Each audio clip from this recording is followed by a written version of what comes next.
a synagogue leader, a respected figure in his community. But on this day, his status meant nothing. His heart was breaking because his 12-year-old daughter was at the point of death. In desperation, he runs to find Jesus. He falls at Jesus' feet, begging him, "Please, come and put your hands on her, so that she will be healed and live." Jesus agrees and starts heading to Jairus' house with a large crowd following them. But then, there's a delay. A woman who had been sick for 12 long years reaches out in faith and touches Jesus' cloak, and she is instantly healed. It's a beautiful moment of faith and healing. But for Jairus, every second must have felt like an eternity.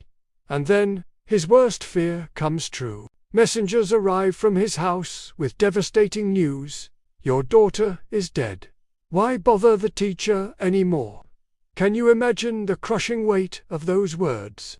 The flicker of hope he had was just extinguished.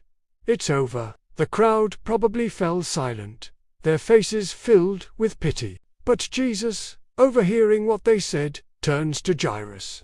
He doesn't offer condolences. He offers a command of faith. He says, "Don't be afraid.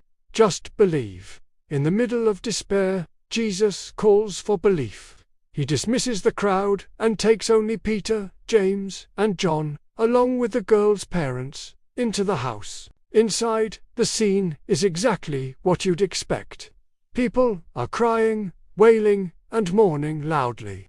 It's a scene of complete and final loss.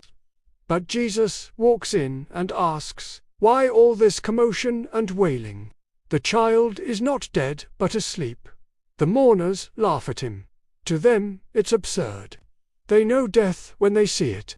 Jesus, however, isn't speaking in metaphors. He puts them all outside, goes to the child, takes her by the hand, and says in Aramaic, "Talitha kum," which means, "Little girl, I say to you, get up."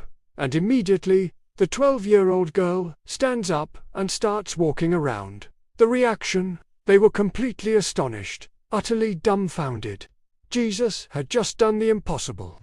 He turned a funeral into a celebration. He then gives a simple instruction: give her something to eat, a tender, practical reminder that she was truly, fully alive. This story shows us that with Jesus, no situation is ever truly hopeless.